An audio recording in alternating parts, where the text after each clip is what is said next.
Je vais préciser d'abord que j'adore Olivier Giroud. Ouais. Je sais, ou en tout cas je crois savoir ce qu'il peut apporter à l'équipe de France, ce qu'il peut apporter même à toutes les équipes dans lesquelles il joue avec son profil atypique. Ceci dit, j'ai écouté aussi Daniel hier dans son avis tranché sur l'équipe de France et je me suis posé quelques questions, j'y ai réfléchi et effectivement on a rarement de la stabilité en équipe de France et je me suis posé la question quand j'ai commencé à voir les prémices de la potentielle équipe de France qui sera alignée demain, je me suis demandé pour quelle raison on sort Lacazette et on met Giroud. Alors je veux tout de suite écarter la raison s'il manque de fraîcheur, si physiquement il est pas bien. Si c'est ça, ok, d'accord, pas de souci. Didier Deschamps le sait mieux que nous et il fait ce choix-là, pourquoi pas. Mais si c'est pas ça, je vois pas laquelle raison. À court terme, si on avait besoin du profil d'Olivier Giroud, je me dis que c'est vraiment plus sur le match de la Bulgarie où on savait qu'il allait falloir avoir de la densité physique, être présent dans la boîte, avoir ce point d'appui devant, des duels aériens remporter un peu plus que ce qu'on a pu faire, etc., etc. Donc je me dis que si c'est ça, il aurait mieux fallu le mettre contre la Bulgarie à la limite et mettre Lacazette ensuite. Si c'est parce que Lacazette n'a pas été bon, je demande ou je pose la question qui l'a été et qui ne mériterait pas à ce moment-là de sortir de cette équipe. Pour moi, aucun des trois devant n'a été bon dans ce match-là.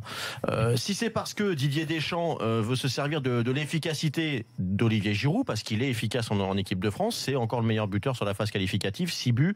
J'ai regardé pour m'amuser des stats, c'est 10 frappes cadrées, 6 buts. Il n'y a personne qui a fait comme lui, ni en termes de frappes cadrées, ni en termes de buts.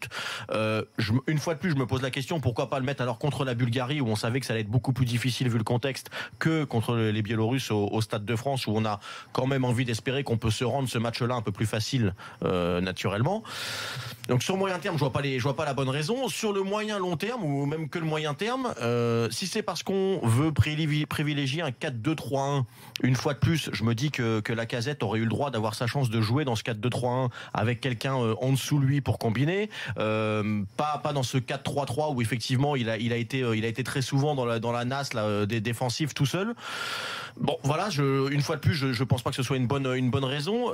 Et est-ce qu'on n'a pas aussi envie, et là j'en reviens un peu à la vie tranchée hier de Daniel, est-ce qu'on n'a pas aussi envie un petit peu d'avoir de certaines certitudes ou une certaine continuité en équipe de France ?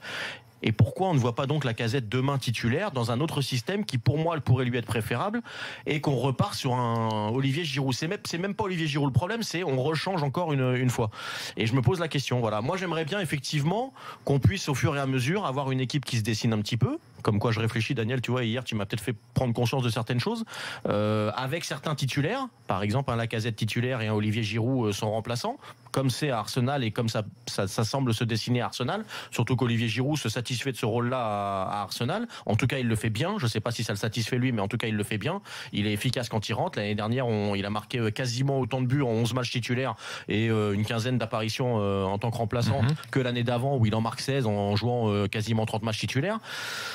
Je vois pas à gauche par exemple on pourrait avoir un Lemar ou un Martial qui se disputerait peut-être un Lemar titulaire et un Martial remplaçant ou peut-être pas un Payet parce qu'un Payet je le mettrais plutôt dans l'axe remplaçant Griezmann par exemple en numéro 10.